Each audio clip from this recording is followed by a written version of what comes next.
Tonight, the trial of 56-year-old Raymond Cormier, charged with second-degree murder of Tina Fontaine, is now in the hands of the jury.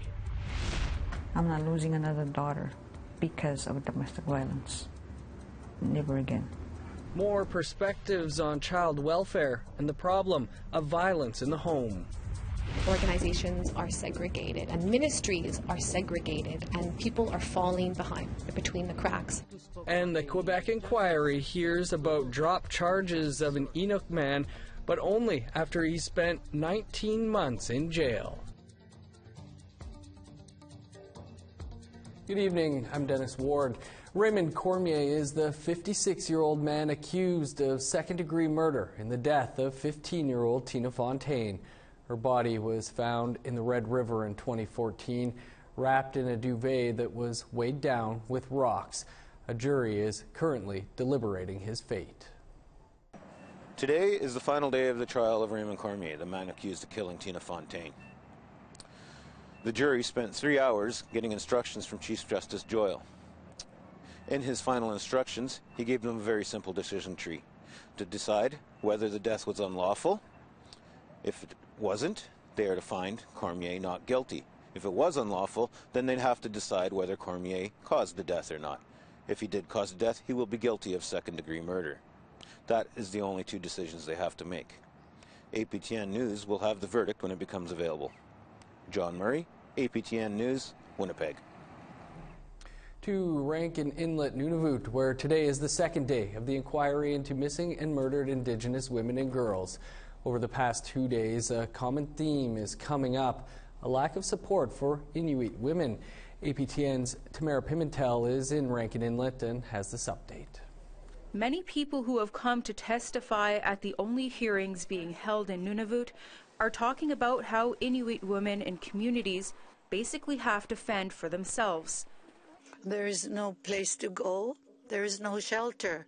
There is no one to talk to. On Tuesday, the inquiry heard from Mika Ariak. Her daughter, Sula Inarak, was found dead along with her 2 daughters in their Iqaluit home. Her spouse was then found dead in the community cemetery with a rifle across his chest. Ariak said the help her daughter received was only temporary. She went to the safe shelter for 2 months. She had Apex, but she went back to where she would get killed. Sophie Nashuk was first to testify on Wednesday. What we need is good mental health support in the communities where we don't have to get flown out every time there's a tragedy of some nature. Nashuk spoke of her sister-in-law, Della Otuva. Otuva was found laying on the floor of her Iqaluit home in 2008. She died in hospital. Her spouse, Amos Otuva, was charged with murder, but charges were stayed the same day. A report that came out a year later stated there were injuries to Otuva's torso, face, back, arms, and legs. Amos Otuva died before that report came out. Nashuk says her sister-in-law had no support available. After 2 days of hearings, there is a common story here, and that is that women here are alone. They're alone when facing their abusers in their home, and they're alone when trying to find help. There is little to no support in the territory for people with mental health issues and people who are abused. Tamara Pimentel, APTN National News, Rankin Inlet. The Quebec inquiry is hearing testimony in Montreal again this week. Not only Aboriginal and non-Aboriginal organizations will testify, but also Indigenous citizens. Danielle Rochette reports. Michel Tuktu traveled all the way from Kuujjuarapik, Nunavik to testify. After spending 19 months in jail and 14 court appearances, he was released in 2016. All charges were dropped. In an emotional testimony, Tuktu spoke about being in a justice system with little help and few resources. I was very emotional. It brought me back a lot of memories, memories that I tried to forget for a few years now. But at the same time, I feel relieved because I finally had a chance to tell people what I've been through, and I'm sure there's a lot of people that feel the same way. I hope they let their voice heard too. First Peoples Justice Centre of Montreal is the first of its kind for urban Aboriginal people in Quebec. Serge Tremblay and Vivian Carley share the challenges the centre faces. Not enough funding, limited data, lack of alternative measure programs, and very few treatment centres. They say that the situation in Quebec is way behind what is done in other provinces, like Ontario, for example. Toronto has set up a similar center. They have 60 people. They were set up in 1990. Okay, we're 2017, and we just in 2018, and we just set up the center. I think it has a lot to do with the lack of desire from the government to provide any support. Carly also added that cases like Tutus is why they created the Justice Centre. We offer services from when the accusation comes, even prevention, to reintegration. No one offers this. So he was lost in this system, and that's why we have a very ambitious mandate, but it's to help people out throughout the whole continuum, because organizations are segregated and ministries are segregated, and people are falling between the cracks, like Mr. Tutu. The Open Door Homeless Shelter has faced many barriers trying to find a new location in Montreal. The inquiry heard a long list of questionable behavior from different public services towards Indigenous homelessness.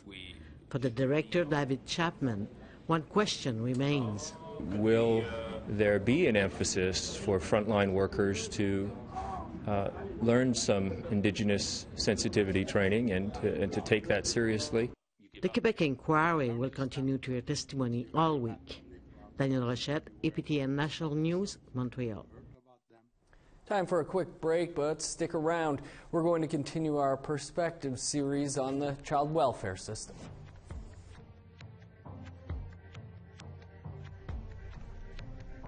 Here's a look at Thursday's weather forecast starting on the East Coast. -6 in Charlottetown and St. John's. Sunny and 15 below in Cartwright and La Grande. -10 in Sept-Îles. -9 in Chibougamau. 0 in Sarnia, London, and Toronto on Thursday. -4 in Ottawa. Sunny and 5 below in Kapuskasing, Thunder Bay, and Sioux Lookout. Over to Manitoba, -9 in Island Lake and Flin Flon. 7 below in Barons River and Gimli Harbor. -6 in Winnipeg. Sunny across Saskatchewan, -9 in Regina and Yorkton, -21 in Stony Rapids, -20 in Uranium City.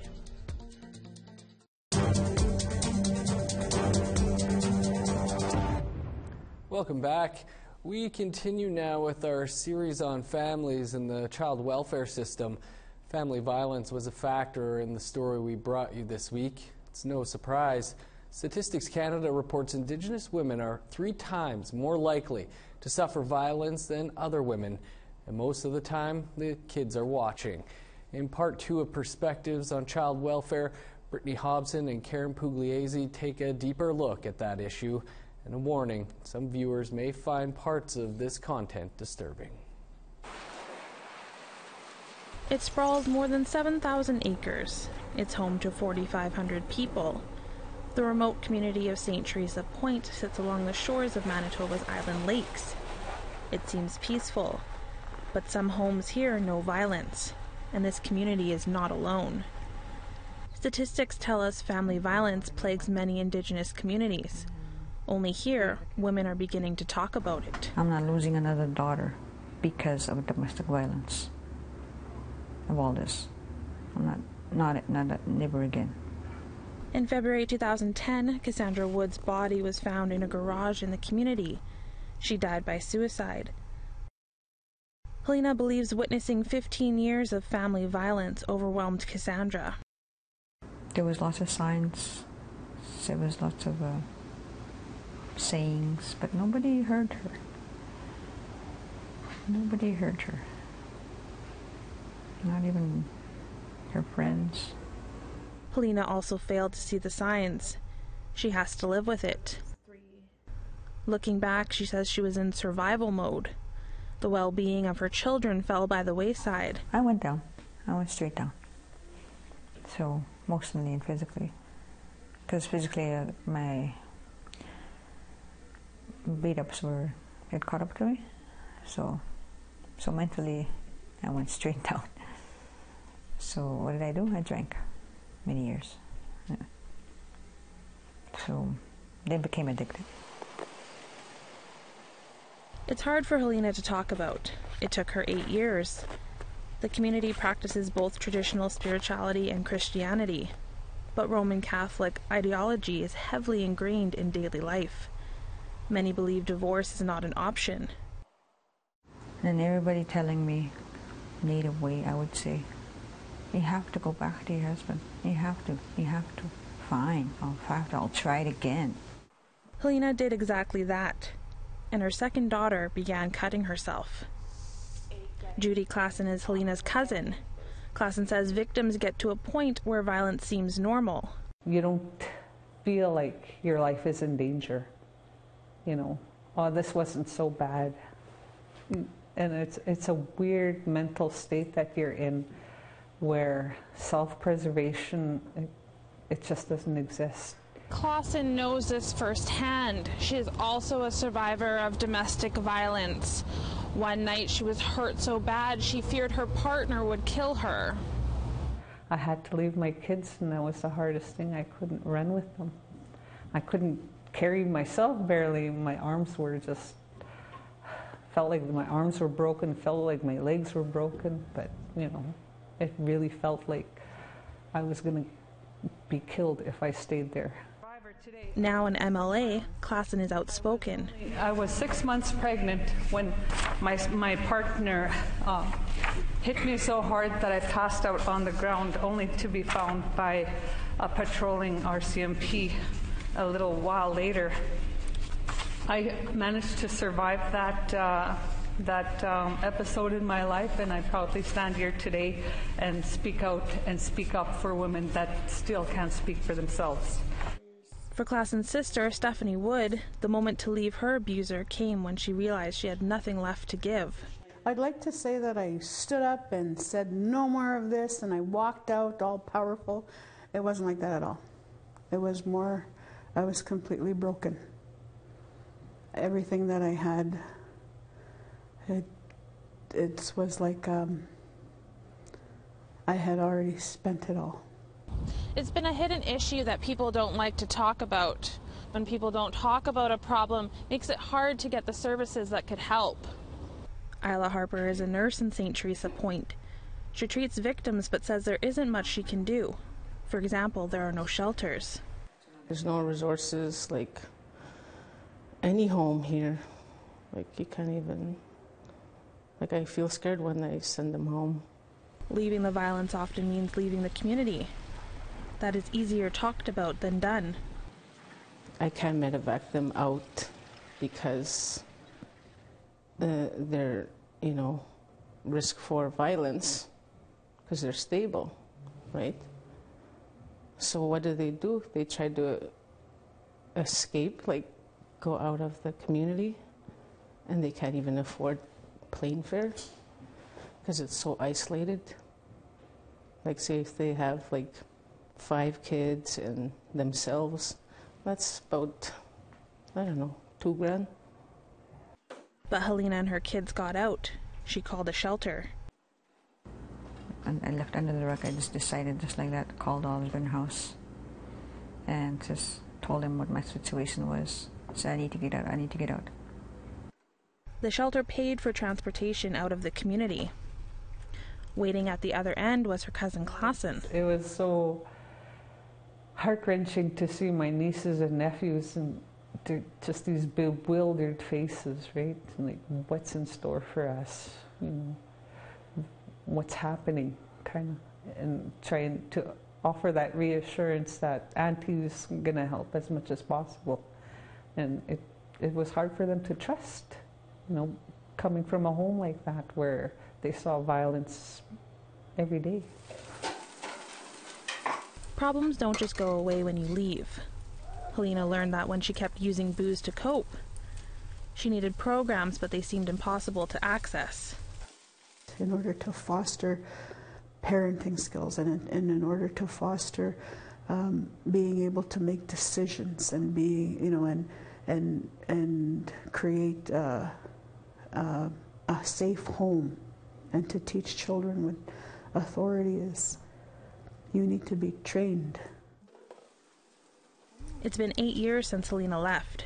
She's on a healing journey, but some wounds remain.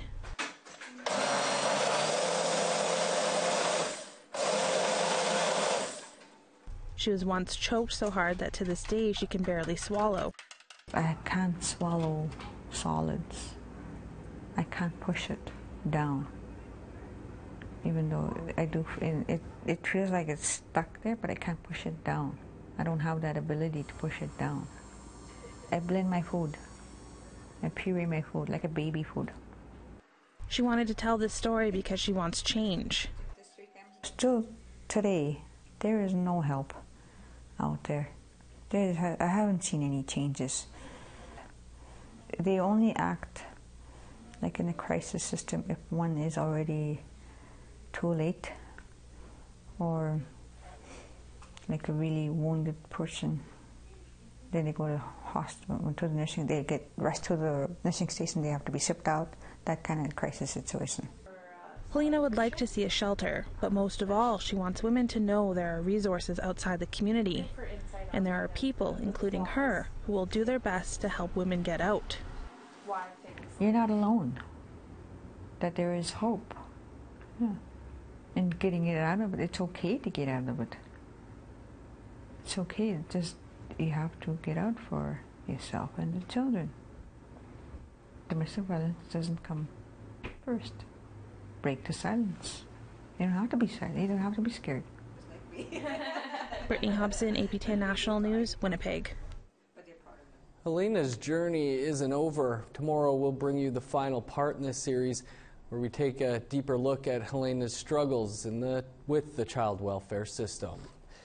We had a very special guest join us on In Focus today, award-winning documentary filmmaker Alainez Obosmawin joined us for the hour. We have some highlights for you after the break.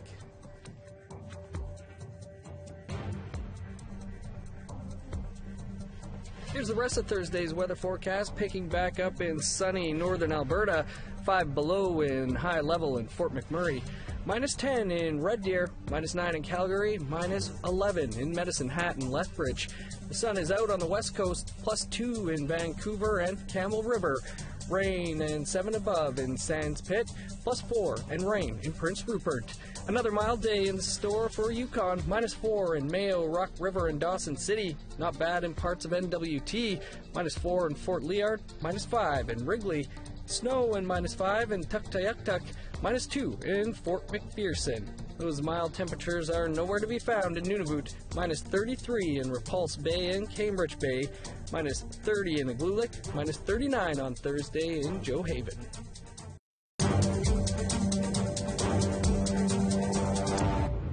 Welcome back. We were joined by one of Canada's most distinguished documentary filmmakers on today's episode of In Focus. Alainez Obosmawin was here talking about her award-winning career and the 50 films she's done in that time, chronicling the lives and struggles of Indigenous peoples. Here's a little of that conversation.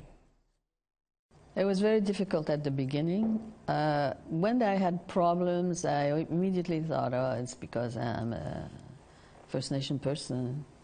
And I discovered that being a woman was not a great help either, you know.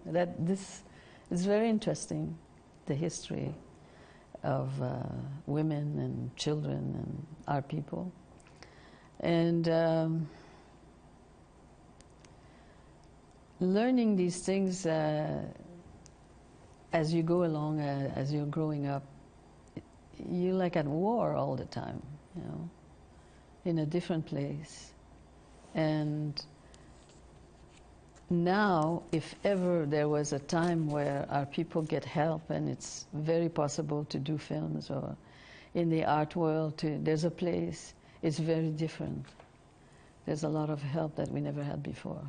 When you make this documentary, you have to know that this is what you want to do, and don't imagine that people are going to love you for it. Some do and some hate you. Mm-hmm. You're always disturbing something which has to do sometimes with government agencies, sometimes with people, and so you have to know what you're doing and believe in it and go all the way, and for justice and for the good of what a documentary can do. And it's a lot of work, and it's not easy, but it's incredible what influence a documentary can play in terms of telling it like it is and showing justice and influencing people who have the power to make changes. And you can watch that whole episode soon on our website. The Governor General started her first official visit to Ontario this week. The stop in Toronto. While there, she presented honors to dozens of citizens to recognize the actions that have helped their communities and neighbors. Beverly Andrews caught up with some of the recipients. And if I may use the language of the First Nation of the Ottawa region, which is the Algonquin language, Nidanamikwa Kakina Anishinabek.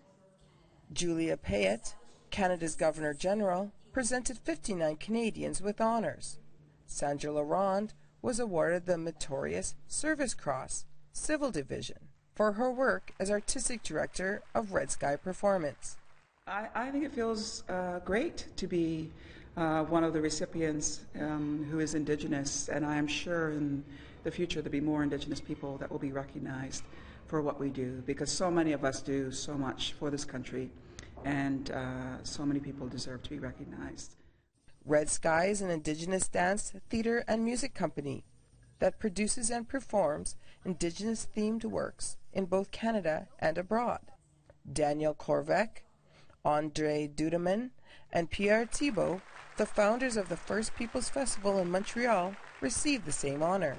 The annual festival celebrates Indigenous history and culture from across the Americas. It's not one of the upfront cultural event in the cultural landscape of Montreal.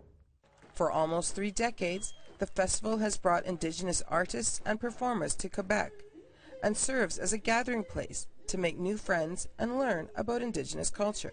The idea was to build bridges, okay, but not being from the First Nation and being close to the people of the First Nations. We have a glimpse of how hard it is to be a First Nation in Canada. We've been working, and we've been presenting the Aboriginal culture to people from Quebec, people from Canada, different people, so that we'll get somewhere someday. The Meritorious Service Cross, Civil Division, recognizes remarkable contributions in various fields, including advocacy, healthcare, research, and humanitarian efforts. Recipients are innovative, set an example for others, and improve quality of life in a community. Beverly Andrews, APTN National News, Toronto. That is your APTN National News for this Wednesday. Visit our website, aptnnews.ca, to see that full episode of today's In Focus, and for more on the National Inquiry in Rankin Inlet. That's where you'll also find up-to-the-minute updates should a verdict come down tonight in the Raymond Cormier second-degree murder trial. I'm Dennis Ward. Have a great night. We'll see you back here tomorrow.